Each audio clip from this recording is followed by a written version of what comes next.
important. So as you can see, there are lights in here. Problem is the light switch is over there. The problem is to turn off these lights, the light switch is down here. And sometimes I'll just go upstairs, forget about the lights, and then parents scream at me because I have to go down and turn off the lights. So yeah, I have to fix that. So I'm going to show you this crazy thing that I built. Okay, let's get to it. So let me show you how this works. Basically, as you can see, the lights are on, and I apologize, it's a complete mess.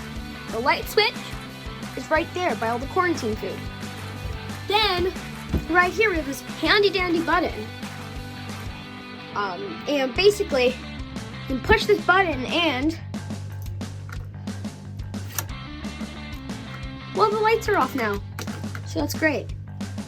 So, let me show you how this works. Basically, we have a button here.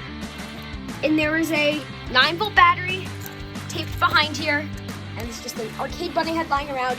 And I have to run 2 wires down there. Now, I don't know if this is a smart idea, but I run 1 power wire, and then I just clip this to the house's common ground.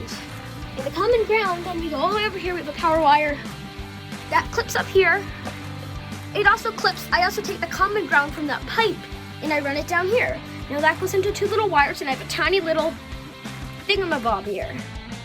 So basically what will happen is, when somebody pushes the button, this motor will engage, pulling this string and turning off the lights.